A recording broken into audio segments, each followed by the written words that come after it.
दोस्तों, आपके अपने चैनल एग्जाम विजय पर आपका हार्दिक स्वागत है। आप अपने इस चैनल एग्जाम विजय को ज़्यादा से ज़्यादा लाइक, शेयर, सब्सक्राइब और कमेंट करें। साथ ही साथ स्टडी रिलेटेड ग्रुप में इस लेक्चर को ज़्यादा से ज़्यादा शेयर करें। साथियों, आज हम छंद टॉपिक 1 पे चर्चा करेंगे। इसके पहले हमने रस टॉपिक पे चर्चा किया था। तो चलिए प्रारंभ करते हैं छंद के बारे में। छंद की उत्पत्ति कहाँ से हुई, छंद क्या है, इन सब चीज़ों को इस लेक्चर में हम देखेंगे। तो प्रारंभ करते हैं। छंद शब्द संस्कृत के छिदि धातु से बना है। छिद का अर्थ है ढकना या आच्छादित करना। जैसा कि छंद का दूसरा नाम पिंगल भी है। इसका कारण यह है कि छंद शास्त्र के आदि प्रणेता पिंगल नाम के ऋषि थे।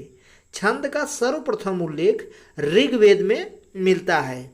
जिस प्रकार गद्य का नियामक व्याकरण है, उसी प्रकार पद्य का छंद शास्त्र है। अगले बिंदु पे चलते हैं। आपके महत्वपूर्ण प्रश्न यहाँ पे प्रारंभ होने हैं। तो चलिए चलते हैं आपके पहले प्रश्न पे। आपका पहला प्रश्न है, निम्न में छंद के अंग हैं।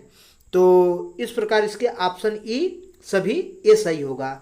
पाद, यति, विराम, वर्ण और मात्रा, गति, तुक, गति, ये सभी जो छंद के अंग हैं। तो देखते हैं पाद, चरण, पद ये क्या होता है। तो पाद, चरण, पद छंद में प्रायः 4 चरण होते हैं।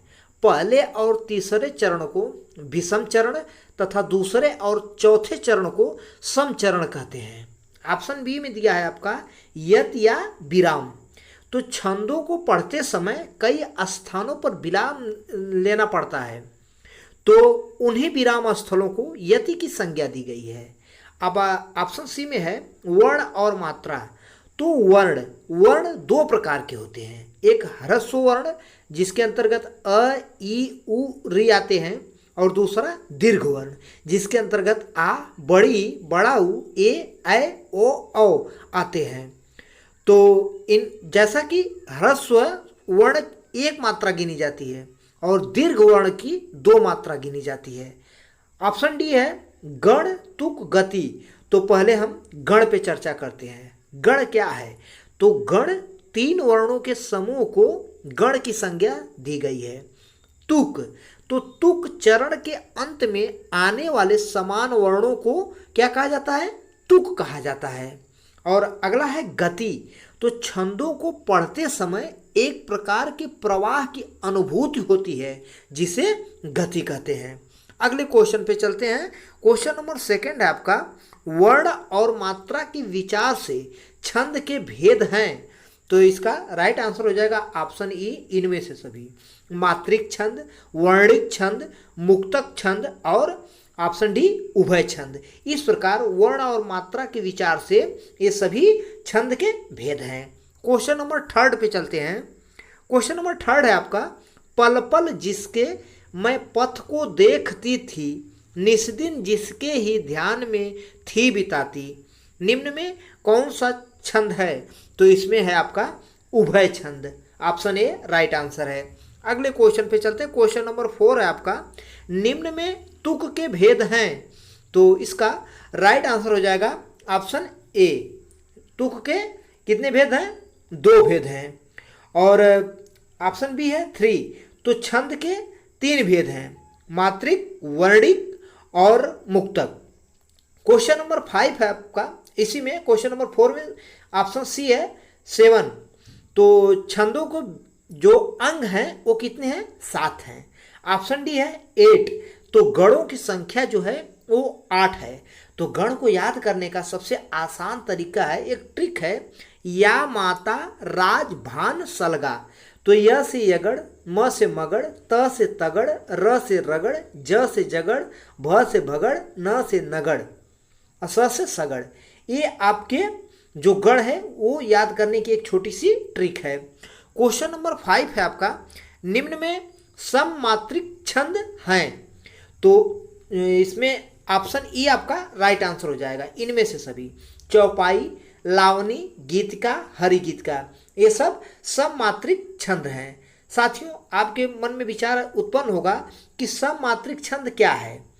तो सम मात्रिक छंद जिस छंद के चारों चरणों में मात्राओं और वर्णों की संख्या बराबर होती है उसे सममात्रिक छंद कहते हैं, जैसे कि चौपाई।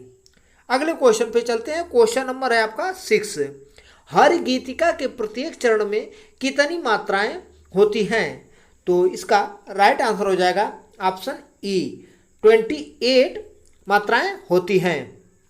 जैसा कि ऑप्शन आपका है ए 15। तो 15 जो है ना, ये आपका उसमें होता है, क्या बोलते हैं, चौपाई। चौपाई के प्रत्येक चरण में 15 मात्राएं होती हैं। ऑप्शन बी है 16।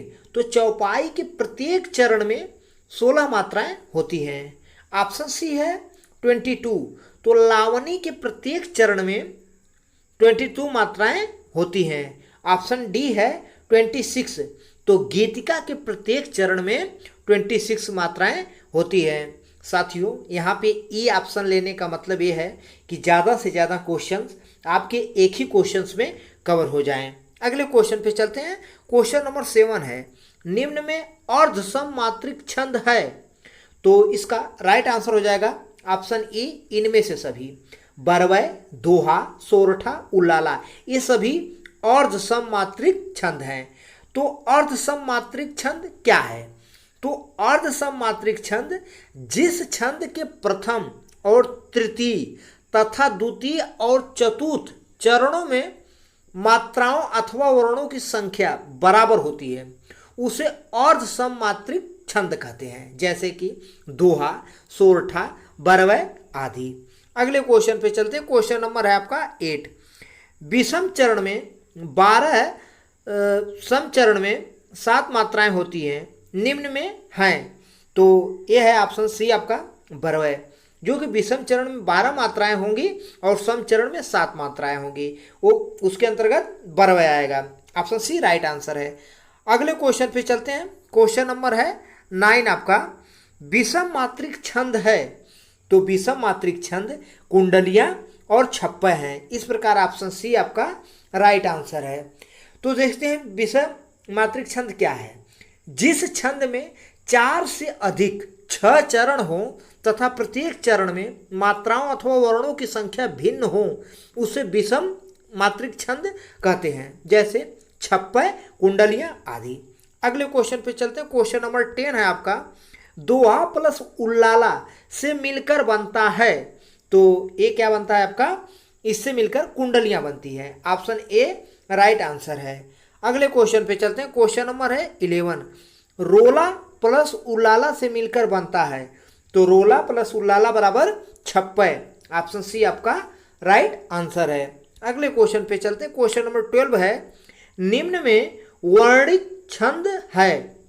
तो इसका राइट आंसर हो जाएगा ऑप्शन डी, इनमें से सभी।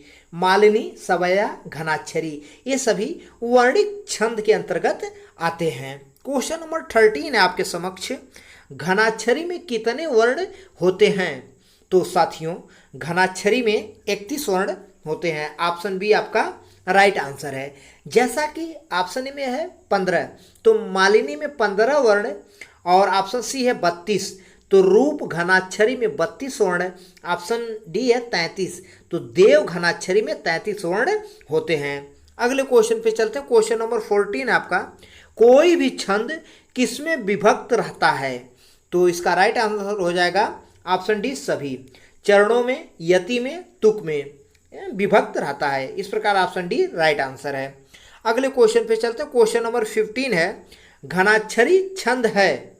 तो इसका राइट आंसर हो जाएगा ऑप्शन ए, वर्णिक। घनाक्षरी छंद वर्णिक है।